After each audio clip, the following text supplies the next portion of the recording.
You will hear a number of different recordings and will have to answer questions on what you hear. There will be time for you to read the questions and instructions, and you will have a chance to check your work. All the recordings will be played once only. The test is in 4 sections. Write all your answers in the test listening booklet. At the end of the test, you will be given 10 minutes to transfer your answers to an answer sheet. Now turn to Section 1. Section 1. You will hear a customer talking to a travel agent. First, you will have some time to look at questions 1 to 6.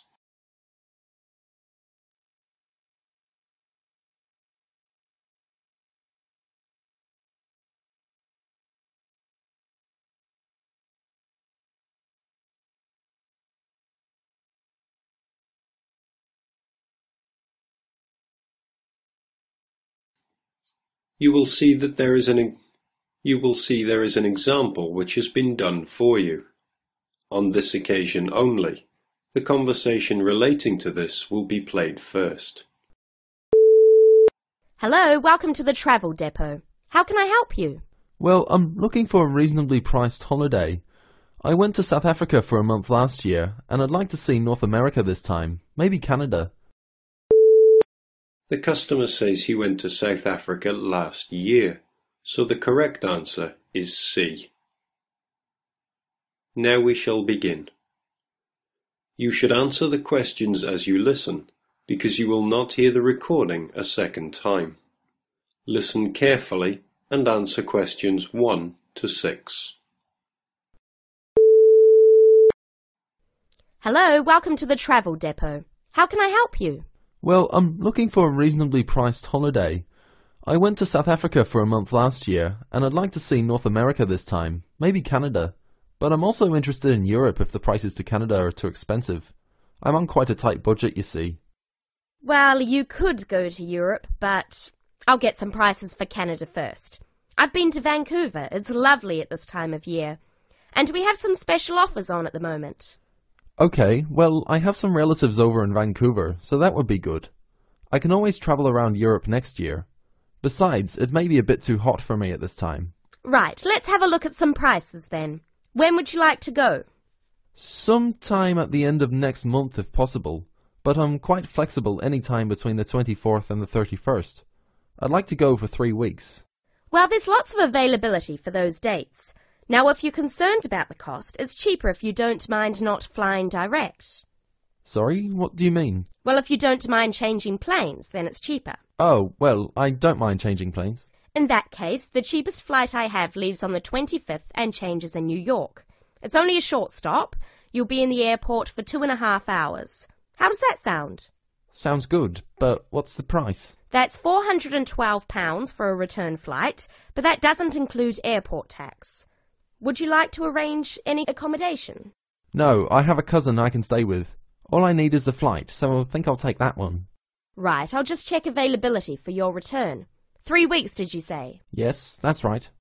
Okay, well, there are seats available on the 14th or the 15th. Which one would you prefer? The 14th sounds good. Yes, from the 25th to the 14th sounds fine. I'll reserve that for you then. Can you tell me your name, please? Jim Jackson. Is that Jackson? That's right. And can I take an address and contact number? Yes, it's 10 Allen Road, Oldham. Do you want a home number or my mobile? Either's fine. Well, my home number is 0151 433 398. Okay, so you're booked on flight number VN217 to Vancouver, leaving London Heathrow at 11:35 in the morning on the 25th and returning on the 14th. So that's 20 nights. Now, one more thing. You now have some time to read questions 7 to 10.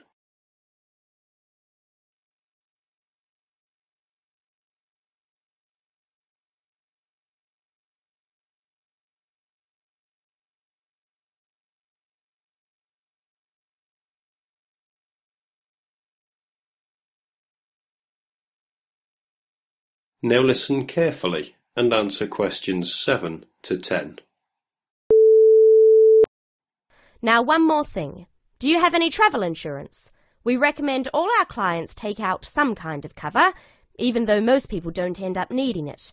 Most people have it just for peace of mind. Well, what type of cover do you have? There are two choices, the Gold Star and the Silver Star.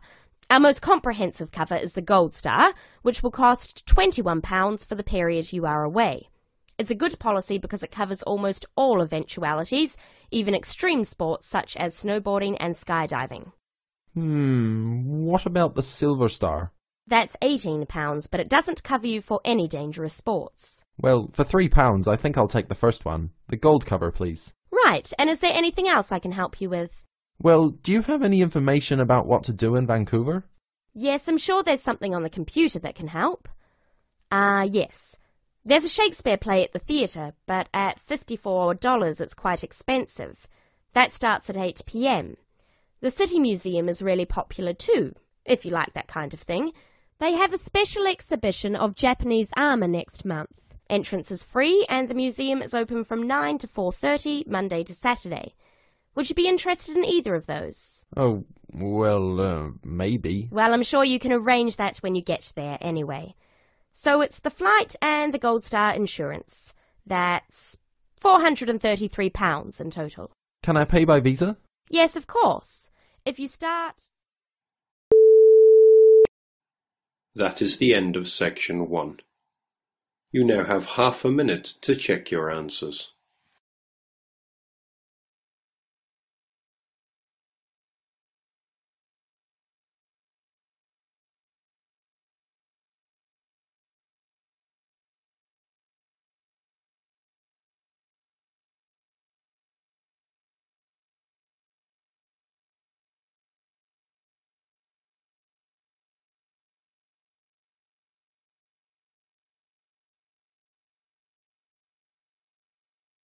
Now turn to section 2.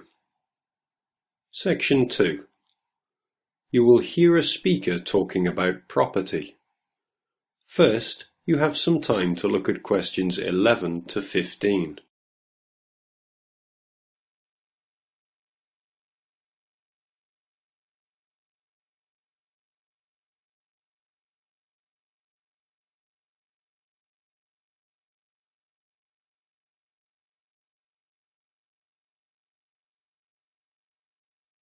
Now listen carefully to the first part of the talk and answer questions 11 to 15.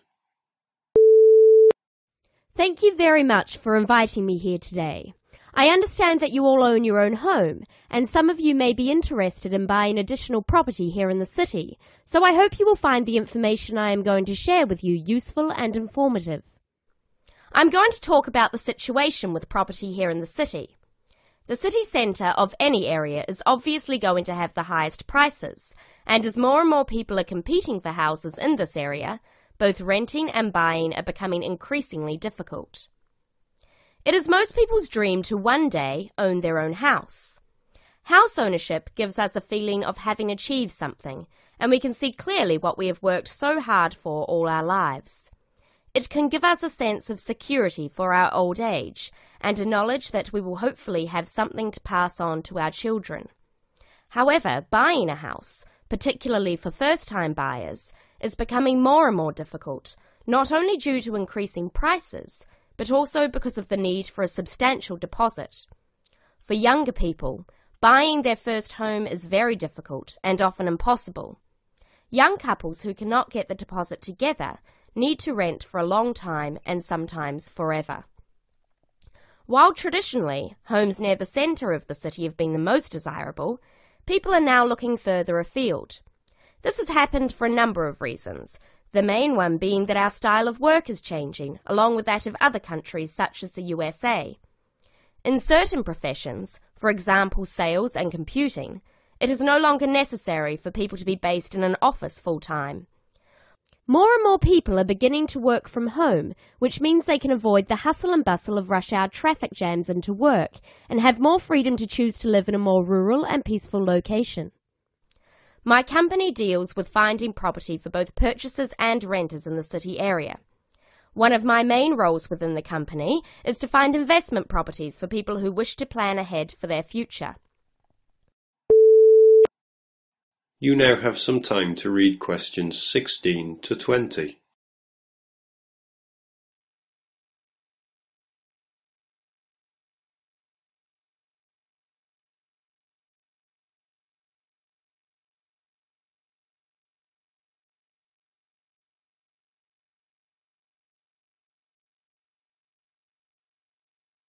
Now listen carefully and answer questions 16 to 20. An investment property is usually at the cheaper end of the market. People buy investment properties not to live in, but in addition to their own home in order to rent it out to other people. The advantage of putting your savings into property for the future is that you can be pretty certain that, as a long-term investment, your money will safely increase in value in line with inflation. Many people are turning to property investment instead of pension schemes, as we hear the horror stories of countries such as the UK, where people have invested all their lives into their pension schemes to find that now their money is relatively worthless. Houses automatically earn what is known as capital gains. That is, for every year you own the property, it becomes more valuable and often gives a better rate of interest on your money than most banks do. However, that is not to say there are no risks. There are people who buy property when the market is high and prices are inflated beyond their true value, only to find that when the housing market slows down, they are in a state of negative equity. Negative equity is a situation that arises when you owe more for the house than the house itself is worth. In short, the best advice is to be aware of the ups and downs of the housing market. Property investment, if handled correctly, can be enormously satisfying. I hope that this has given you an insight into the basics of the property market. Thank you for listening. Please raise your hand if you have any questions and I will try to be of assistance.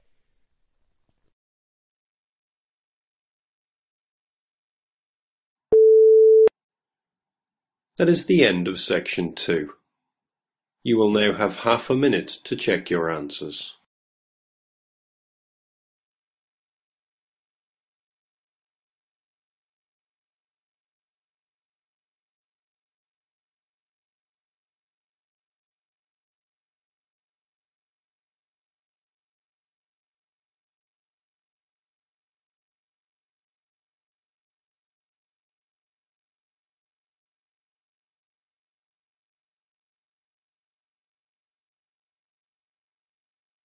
Now turn to section 3.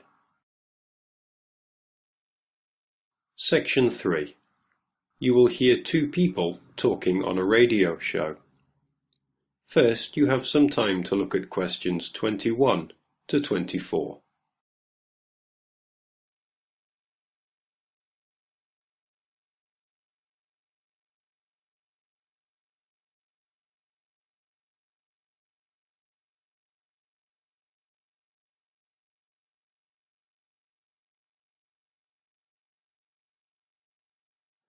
Now listen carefully to the first part of the conversation and answer questions 21 to 24. Thank you very much for tuning in today to listen to our weekly hour on conservation issues. Last week we spoke about the impact of environmental changes on primates, and this week, to continue the theme, we have invited in a specialist by the name of Professor Andrew Ripley, all the way from USA, to tell us more about the problems faced by the cat family. Professor Ripley, thank you very much for joining us today. It's my pleasure. Thank you very much for inviting me. So I understand that you spent a great proportion of your time travelling the globe and monitoring changes in population levels of the cat family. Yes, that's correct.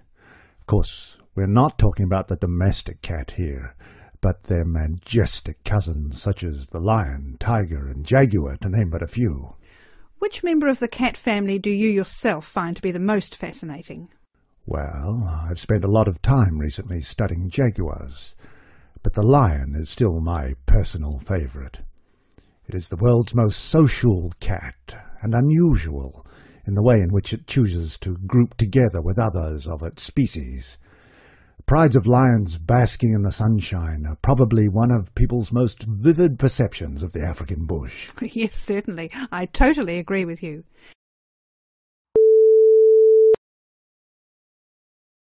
You now have some time to read questions 25 to 30.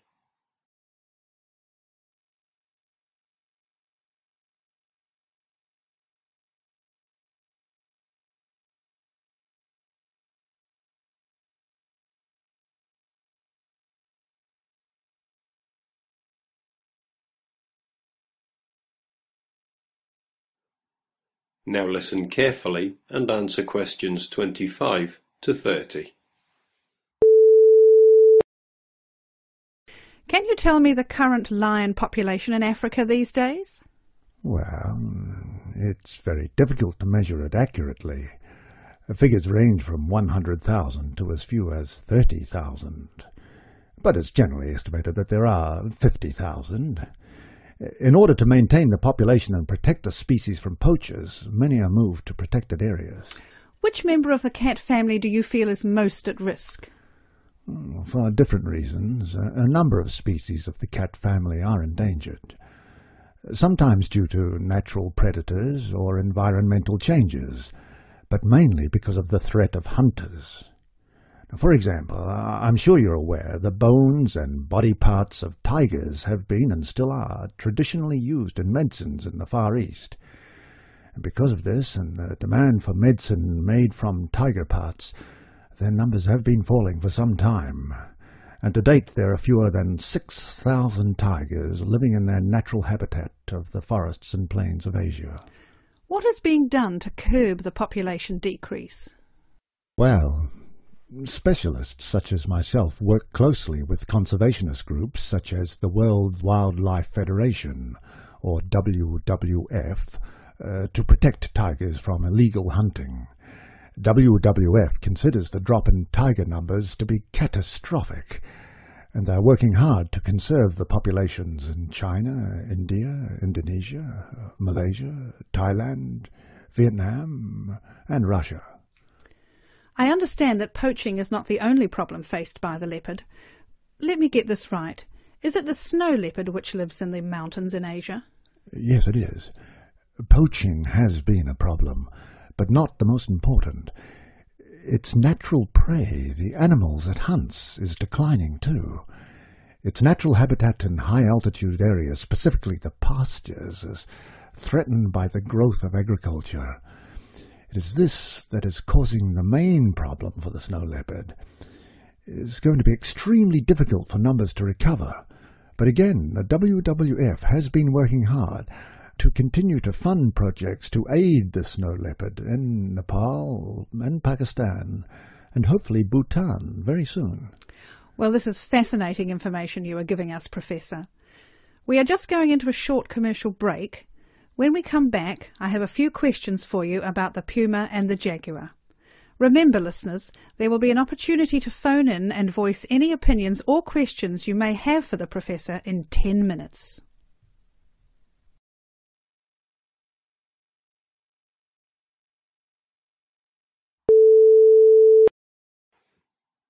That is the end of section 3. You now have half a minute to check your answers.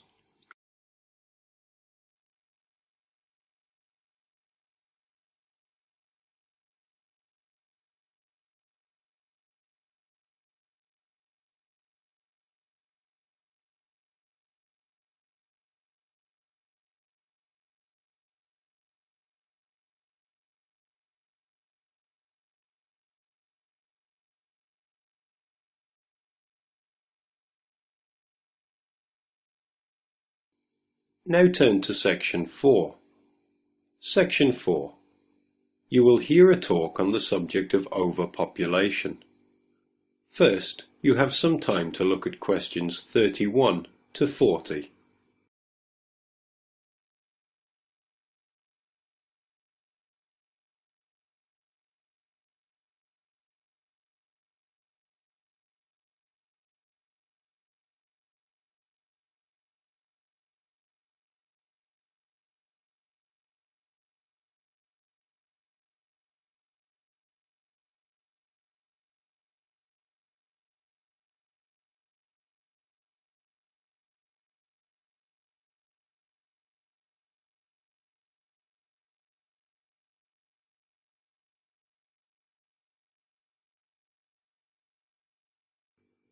Now listen carefully and answer questions 31 to 40. Good afternoon. I'm pleased to see so many of you here today. As I told you all on Monday, the lecture on overpopulation has been postponed until next week, as we have a guest speaker today. I'd like to introduce you all to Donald Mackenzie, who has recently returned from a 12-month research project in America. He is here to share with us some of the results of his studies into the problem of illiteracy. Hello. Now, as sociology students, I have no doubt that you are aware that it is commonly believed that one indicator of a developed country is the level of education of its citizens. Now, most of these nations have free compulsory education for all and strict teacher certification requirements. So it would logically follow that people from countries such as America would be highly educated. Yet, this isn't always so. In America alone, 42 million adults cannot read, and 50 million can recognize so few printed words they each have the reading ability of a 10-year-old. Frightening statistics indeed. But not as frightening as the trend suggested by current estimates. The number of illiterate adults is increasing by approximately 2.25 million people each year. And although global statistics have not been compiled, it suggests an extremely disturbing figure. Now, inevitably, this is having an impact on employment. In America, the annual cost in welfare programs and unemployment compensation due to illiteracy stands at $6 billion, and an additional $237 billion a year in unrealized earnings is forfeited by people who lack basic reading skills. There is also the cost of post-school literacy programs, which have been put in place in order to counter this increasing figure. A conservative estimate places the cost of these programs at $10 billion each year and growing steadily. Moving on. I'd like to talk about some of the causes of this increasing illiteracy. Children were taught to read by first learning the alphabet, then the sounds of each letter, how they blended into syllables, and how those syllables made up words. They were taught that English spelling is logical and systematic, and that to become a fluent reader, it was necessary to master the alphabetic code in which English words are written, to the point where the code is used automatically with little conscious thought given to it. And to make myself clear, I mean readers could sound out the letters, spelling them phonetically. Once a child learned this ability, attention could be turned to more advanced content. It seldom, if ever, occurred to teachers to give children word lists to read, or to make beginner-level readers memorize whole words before learning the components of those words, or to memorize whole stories, as today's proponents of the whole language approach recommend. Several recent studies have found that 90% of remedial reading students in developed countries are not able to decode fluently, accurately, and at an automatic level of response. The currently used whole language method was originally conceived and used in the early 1800s to teach the deaf how to read, a method which has long since been discarded by the teachers of the deaf themselves as inadequate and outmoded. English is an alphabetic language that, when written, uses letters to represent speech sounds. When students were taught to read, they consciously identified the speech sounds and learned to recognize the letters used to represent them. They were then trained to apply this information to decode the names of unwritten words, understand their meaning, and comprehend the information presented as a complete thought. The English language contains approximately 500,000 words. Of these words, about 300 compose about 3/4 of the words that we use regularly. As I said, in schools where the whole language method is taught, children are constantly memorizing sight words during the first 3 or 4 grades of school, but are never taught how to unlock the meaning of the other 499,700 or more words. Whole language learning causes frustration, poor spelling, and hostility towards reading. Very bright children who can't memorize long lists of words and retain their meaning are placed in special education, when all they need is to be taught the 26 letters of the alphabet, the 44 sounds they make, and the 70 common ways to spell those sounds. Some researchers believe dyslexia and the symptoms of attention deficit disorder are actually caused by this reversal of the normal learning sequence. So, why do faulty reading methods continue to be used? Well, in short, it's big business. The sale of instructional reading programs is big business today. Each year, publishing companies compete for the adoption of reading programs and workbooks, which have to be replaced annually. Concentrating on phonics would seriously reduce the cost of education.